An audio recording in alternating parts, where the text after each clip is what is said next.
So one of my favorite things to do is to go through small towns and find hidden cars and hidden gems.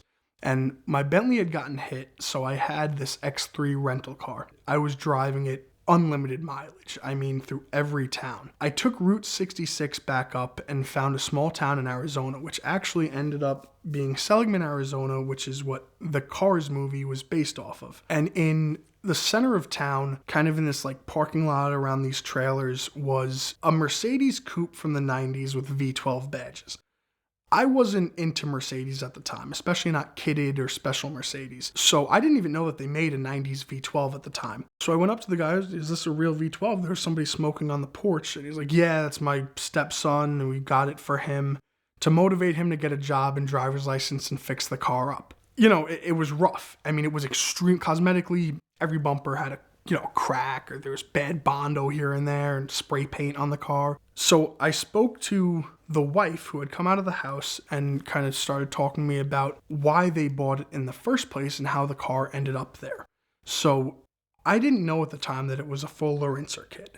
I wasn't too well versed in why it had a spoiler or why it had cool vents on the side. I just knew that something was a little bit up with it. You don't see S-classes with spoilers. We struck a deal. She told me the car had 193,000 miles on it, and what's the best you could do? She said $3,500.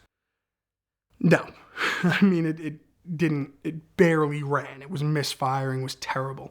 It smelled horrible.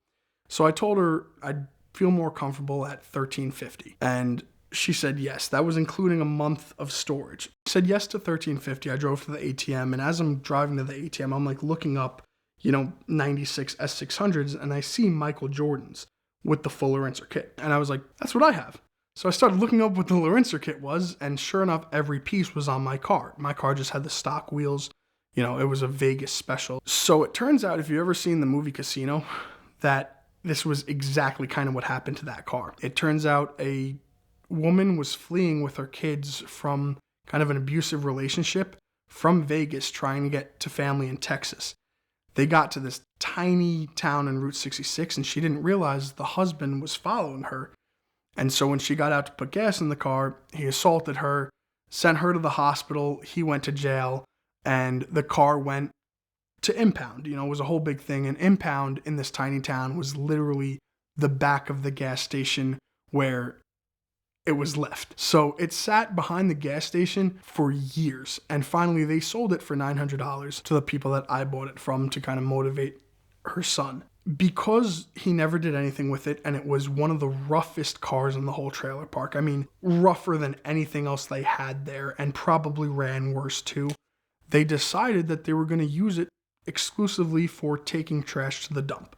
So they'd take their trash and sometimes the neighbor's trash and just go to the municipal dump that was a solid 15-minute drive away in these small towns. So that became the car's only purpose, was misfiring its way to the dump. So I kind of knew that I had to keep the car under wraps a little bit because I didn't want any parts going missing. It had the Lorenzer exhaust. It had every part that was available except for the wheels. I couldn't for the life of me get a transport home. I still don't know why. It was around the holidays, which was hard, but everyone kept canceling on me. I paid for the car. They let me leave it there. So after I left the Lorenzer, I continued on Route 66 and I got to New Mexico, kind of the New Mexico-Texas border. And there's a tiny town called San Juan. It used to be a Route 66 town. 2 lanes in each direction. It was a bustling town at one point.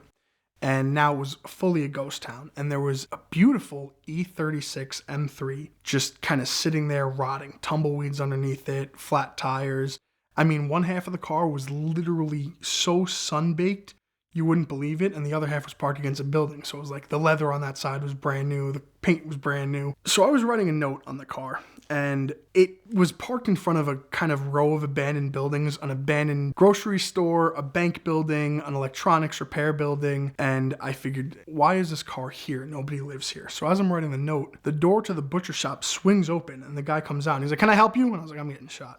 So ended up being a really cool dude, and I started talking to him about the car. But he was telling me he owned the car since 2001, and it brought him so much joy that one day he was driving it and it overheated, and he thinks he blew the head gasket.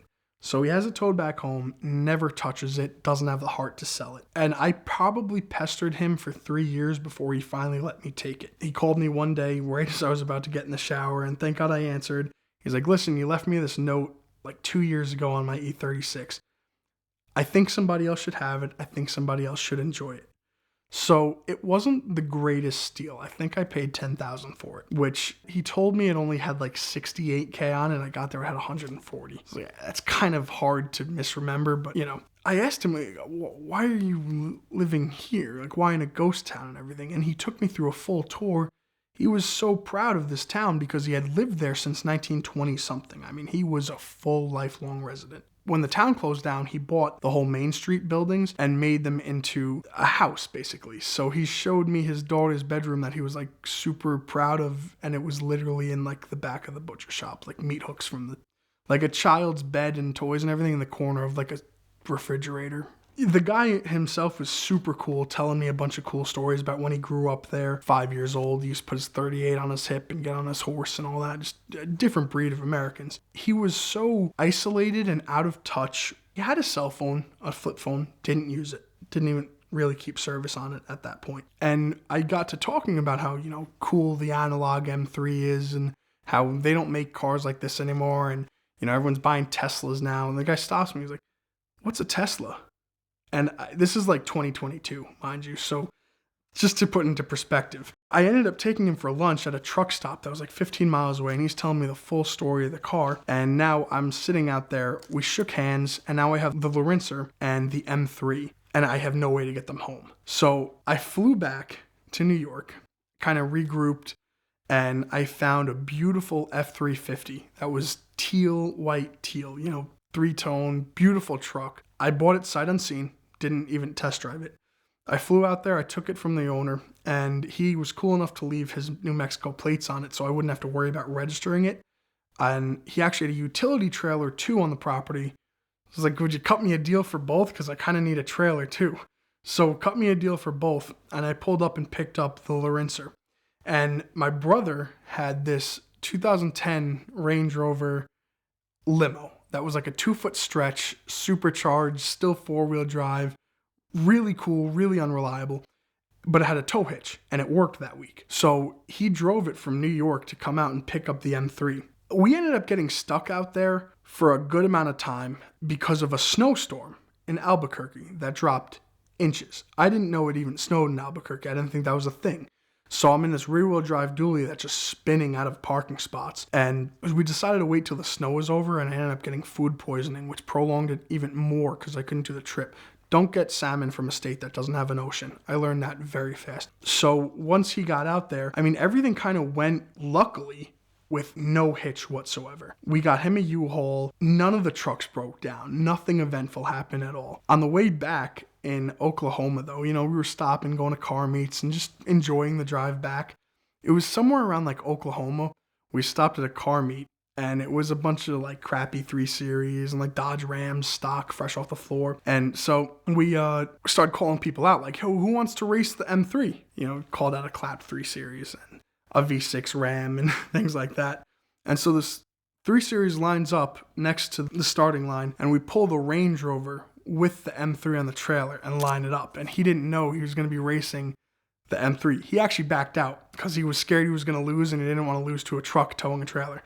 So the V6 Ram pulled up, and it was damn near neck and neck. I'm not going to lie. And we did a few runs with, who wants to race the M3. Got the cars home. That truck I actually ended up selling back to Texas. So even though I drove it all the way to New York, I drove it back to Texas for the guy when I had sold it. And then on the way home was when I hit a couch in Missouri. When you're looking at a used car, the most important step is a good inspection, and Lemon Squad is the fastest, easiest, and usually the cheapest possible way to get that car inspected, because their nationwide network of certified inspectors can be on site usually within 24 to 72 hours anywhere in the United States to let you know exactly what you're looking at and give you the negotiation leverage that you're looking for. But look, when you're buying a used car, generally you are trading that downside of depreciation of a new car with some mechanical risk that goes with having a used car. And starting with a good inspection is the right first step, but things still happen. Things still break down the road. And Lemon Squad has just launched their new program, Lemon Squad Protect, to insulate from those exact risks. And the coolest thing is, once their inspectors say that the car is good enough to qualify and it goes through their system, You can actually just pay for it month to month and cancel it at any time. The coverage is really affordable, and it is the best way to have that peace of mind that whatever used car you're buying is going to keep behaving itself and not break the bank. So check them out now at the link in the description below, or use the QR code on your screen to check out Lemon Squad Protect and see if your vehicle is eligible. Check out Lemon Squad Protect to thank them for their support of VINwiki, and drive with more peace of mind with Lemon Squad.